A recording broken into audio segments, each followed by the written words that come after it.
This is Qtv News and I am Jenna Basonko. Thanks for joining us. First, the main local, international and sports news headlines. The Gambia, like other Commonwealth states, observed Remembrance Day on Sunday in commemoration of our fallen heroes during and after the First World War. The Gambia government, through Gamworks, is implementing a €10 million pilot project aimed at creating new employment and income opportunities for youth and women. Two witnesses on Monday appeared before the TRRC to testify about their arrest, torture and detention at the hands of the now defunct National Intelligence Agency. In international news, we will bring you a brief roundup of news from around the African continent, including an agreement by warring factions in war-ravaged Libya to give peace a chance, and the conflict in Ethiopia's Tigray region as both sides appear determined for a full-scale war. In sports, there has been a major blow to Gambia's AFCON campaign as three key strikers and a host of other players will not make their away leg trip to Gabon.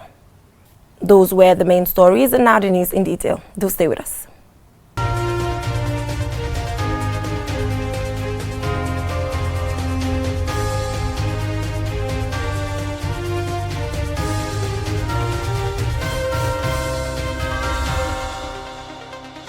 Thank you for joining us. Now, the Gambia, like other Commonwealth states, observed Remembrance Day on Sunday in commemoration of our fallen heroes during and after the First World War. A 2-minute silence was observed in remembrance of the war heroes. The event was attended by the Vice President, senior members of the Army, senior government officials, veterans and diplomats. Momodu Lamin Choi has the rest of that. It is Sunday morning at both the Makati Square in Banjul and the Fajara War Cemetery in Bakau, where Remembrance Day is observed. The day, as here and other parts of the world, is commemorated at war memorials on the second Sunday of every November. This is in remembrance of our war heroes whose sacrifice brought the end of hostilities on the 11th hour of the 11th day of the 11th month in 1918.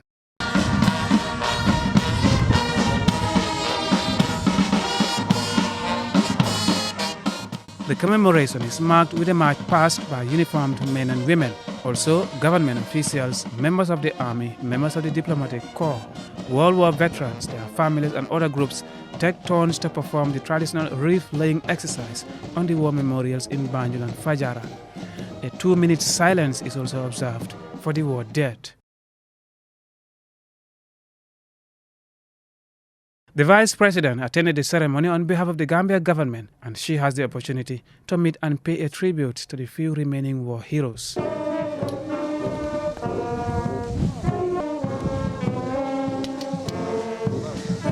European powers conscripted over 100,000 soldiers in the First World War and more than 1 million in the Second World War. These two wars left hundreds of thousands of African soldiers dead, defending their colonial masters who were at war with each other. At the time, none of the colonies had gained independence. On this day of remembrance, the British High Commissioner, on behalf of Her Majesty the Queen, delivers a speech in recognition of the sacrifice of West African soldiers in the world's bloodiest wars. Of particular note is the Battle of Modoc, where the 1st Battalion, the Gambian Regiment, was honoured. As part of the 81st West African Division, they did a great deal to turn the tide of the war in Burma. The bravery of those soldiers, all of whom were volunteers, is remembered with pride, together with that of the forces of other Commonwealth countries. It is over 100 years now since the world emerged from the wars that claimed the lives of millions of soldiers and civilians.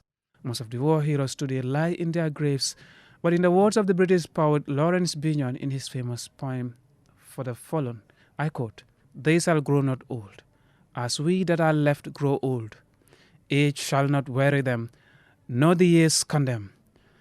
At the going down of the sun, and in the morning, we will remember them." Momodu Lamin Choi, Qtv News. The Gambia government, through Gamworks, is implementing a €10 million pilot project aimed at creating new employment and income opportunities for youth and women. A caravan tour is underway across targeted beneficiary regions to raise awareness on the project. Aliu Sise has the rest of that.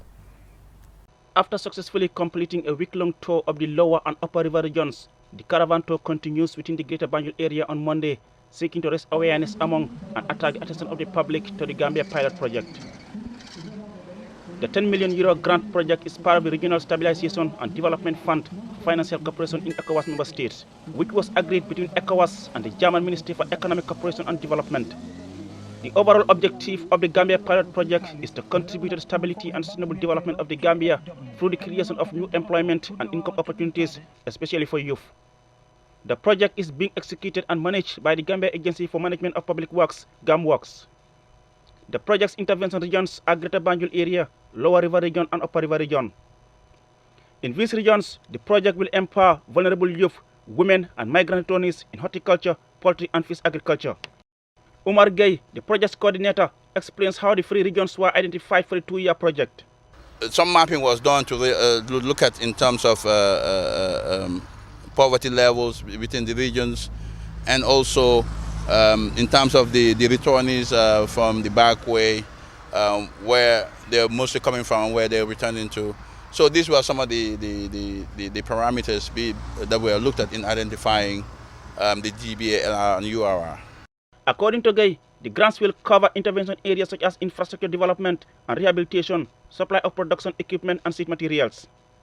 However, grants are not dispersed directly to successful applicants, but rather GAMWorks will make the purchasing. The main target are the youth, and then women.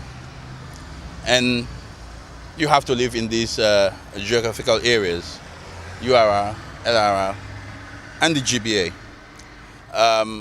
Yes, in terms of the criteria, something has to be bankable to be invested in. So we're going to have a committee to go through the applications, and from there we shortlist, and then we have to have a due process. Saini MK Marina is a communication consultant for the project's implementation. The GPP is intervening in 3 agriculture value chain areas. That is the area of horticulture, fisheries and poultry. And as you see, we are here at Bakau Fish Landing site. And then, fisheries is a component of this. So we are here to talk to potential candidate fishermen about the GPP grant scheme, how they can access the grant to, at least change their living and livelihood in that domain. What has been the response of the people so far since you started this caravan? The response have been very impressive. We begin caravan in Sankandi in Kiang. We take us through the Jaras, some part of Jimara, Sandu and the Woolies. And then the impression so far has been very, very good. People are turning up in their large numbers, trying to take ownership of the GPP project. So many people are saying they can't wait to access these funds to enable them, increase or add value to their production. It is hoped that by the end of the project in December 2022, the project's actual intent will be realized, therefore contributing to the socio-economic advancement of the country. Reporting for Qtv News, I am Aliou Cissé. 2 witnesses on Monday appeared before the TRRC to testify about their arrest, torture and detention at the hands of the now defunct National Intelligence Agency. First to testify was Fatu Sonko, a native of Mbankam village in Nyomi, North Bank region. The witness told the commission she was arrested on January 1, 2015, after her son, Dauda Bojang, was alleged to have taken part in the infamous failed coup attempt of December 30, 2014. She testified that she was arrested along with her husband and one Olimati Kor of Mboletba and taken to the Bara police station, where their phones were confiscated before they were moved to the NIA headquarters in Banjul. Furthermore, the witness told the commission she was interrogated only once and that she was never charged nor taken before a court of law and was detained in Comunicado for about 7 months before being released. Our condition was not good at all. Please explain it to us.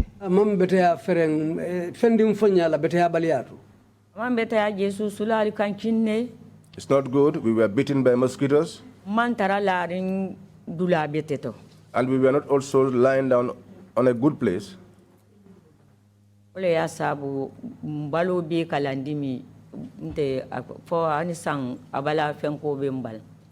And that was the reason why I suffered body ache, and this is a problem that I still have.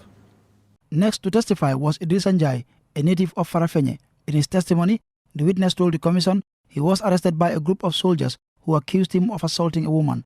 Despite his repeated denials, he said he was manhandled by armed men who threatened to kill him if he did not confess.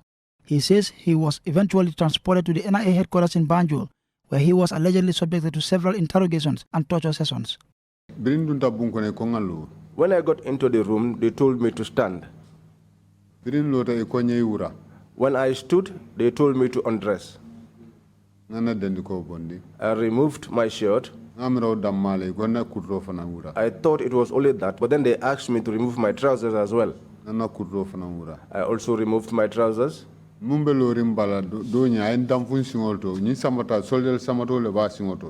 The one standing close to me kicked me with his military boots. And when I fell at the spot, he stood on me with those boots on.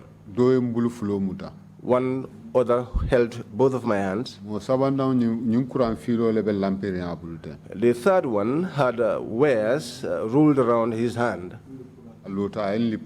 He stood and he hit me. They beat me there, they beat me there. They beat me there, I screamed, they beat me. Following his alleged torture at the NIA, the witness says he was taken to Mile 2 prison, where he was detained for 5 months without access to family or a lawyer. He says his freedom came about after the woman he was alleged to have assaulted told NIA officers that he wasn't the one who assaulted her. Ansumane Sonyasi for Qtv News. We will go for a short commercial break, and when we come back, the news continues with some more local news stories. Do stay tuned.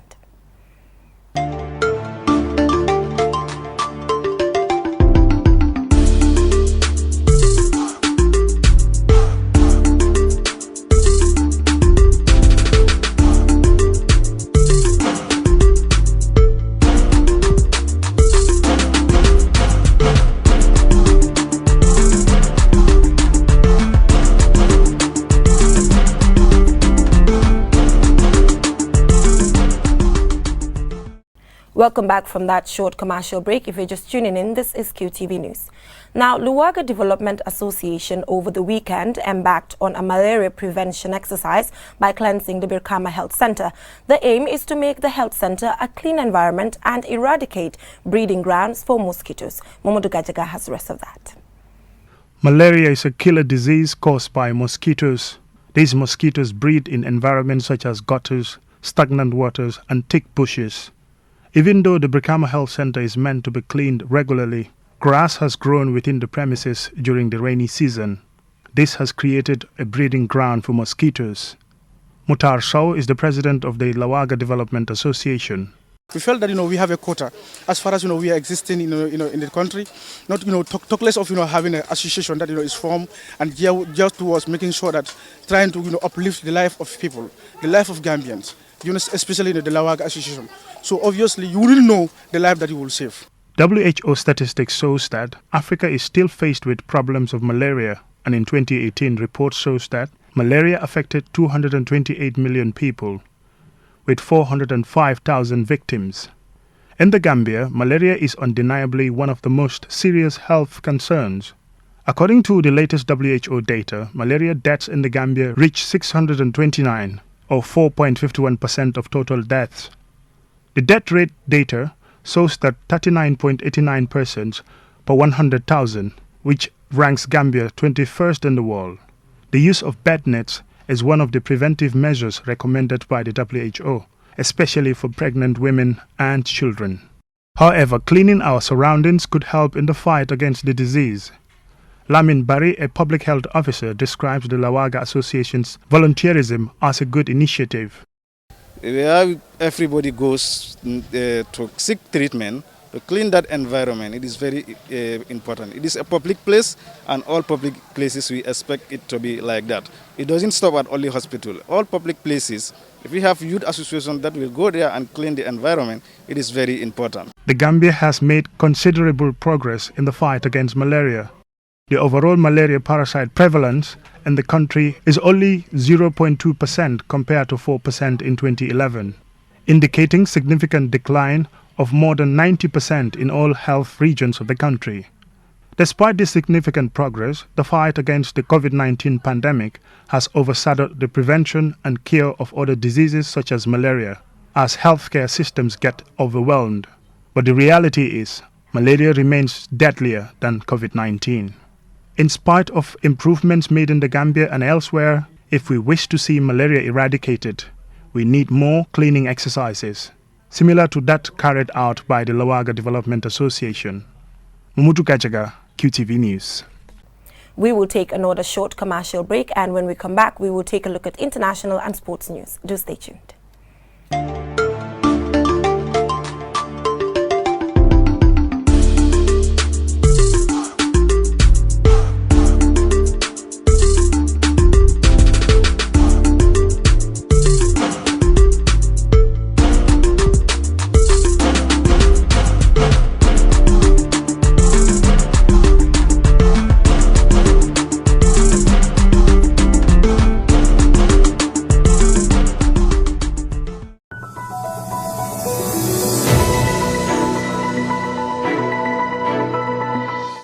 Welcome back from that short commercial break. If you're just tuning in, this is QTV News.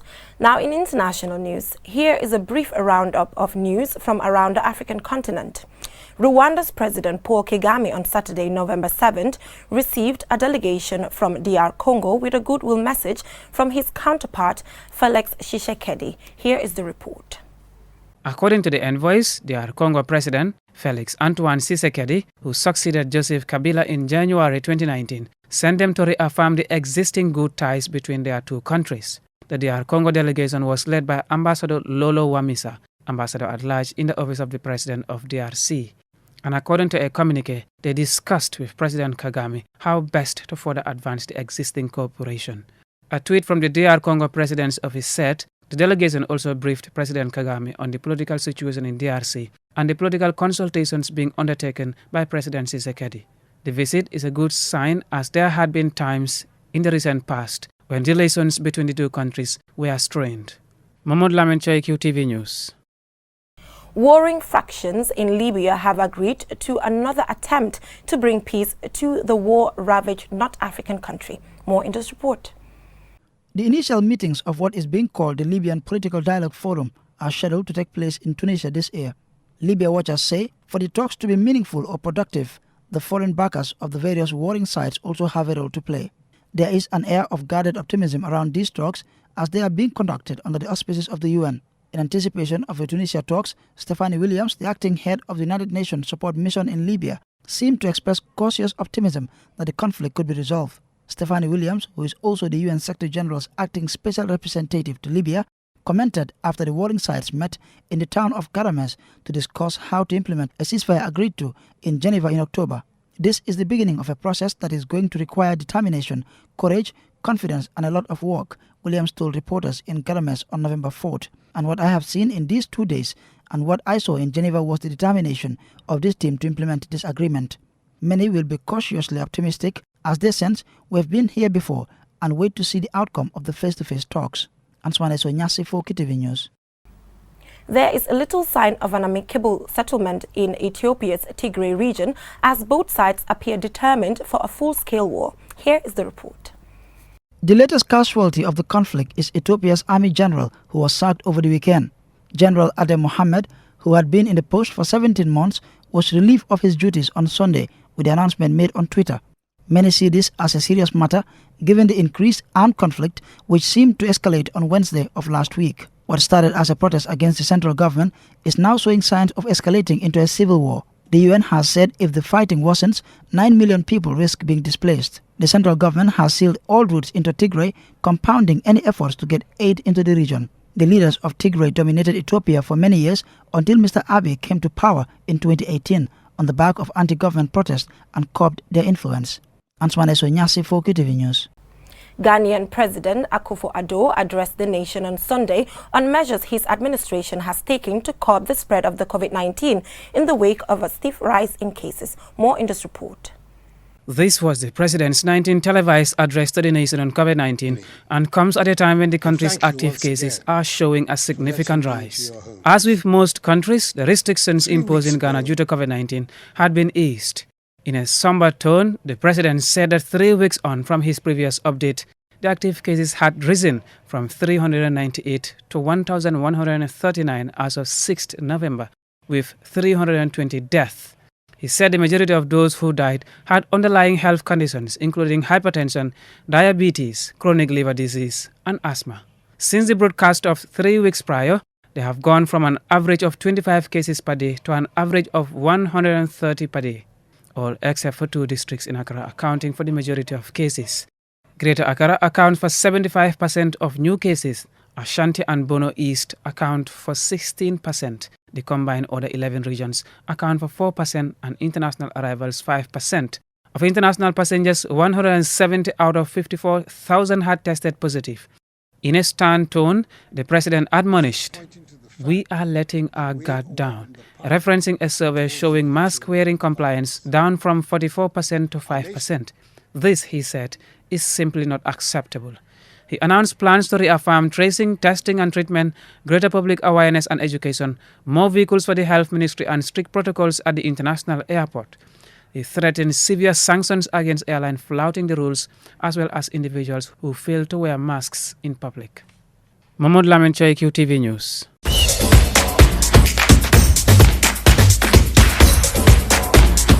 In sports, there has been a major blow to Gambia's AFCON campaign as the 3 key strikers and a host of other players will not make their away leg trip to Brazzaville against Gabon due to various reasons. Our sports reporter Mamadou Gajaga has the details. The Scorpions will miss the services of their prolific attacker Hassan Cisse, who has been in good form for both club and country. According to the GFF website, Hassan is reportedly sick, as is Lamin Jallow. Modu Barrow, a winger for the Scorpions, will also miss out, citing family reasons. Other absentees include Mohamed Badamosi due to injury, while Alassane Mane, Noha Marong, Suleiman Bojang and Ibrahim Dabo, all of whose clubs have refused to release them due to new FIFA rules. In addition to the FIFA rules, various countries are imposing restrictions due to COVID-19, which would see players quarantined on return from international duty. This latest setback has left coach Tom Sanfield with few options. He has been forced to make a few changes in the Scorpions final squad earlier released for the Gambia's double-header against Gabon in the AFCON qualifier this week. It shows the inclusion of Dembo Dabo, Adama Jame and Khalifa Mane in the current squad. The Panthers play the Scorpions on Thursday in Franceville for the first leg AFCON qualifier match day 4 in Group D, before the return leg on Monday, the 16th of November at the Independence Stadium in the Gambia. Mamadou Gajaga, QTV News. Before we end this news bulletin, let's take a quick look at our main stories. The Gambia, like other Commonwealth states, observed Remembrance Day on Sunday in commemoration of our fallen heroes during and after the First World War. The Gambia government, through GAMWorks, is implementing a €10 million pilot project aimed at creating new employment and income opportunities for youth and women. 2 witnesses on Monday appeared before the TRRC to testify about their arrest, torture and detention at the hands of the new defunct National Intelligence Agency. In international news, we brought you a roundup of news from around the African continent, including an agreement by warring factions in war-ravaged Libya to give peace a chance, and the conflicts in Ethiopia's Tigray region as both sides appear determined for a full-scale war. In sports, there has been a major blow to Gambia's AFCON campaign as 3 key strikers and a host of other players will not make their away leg trip to Gabon.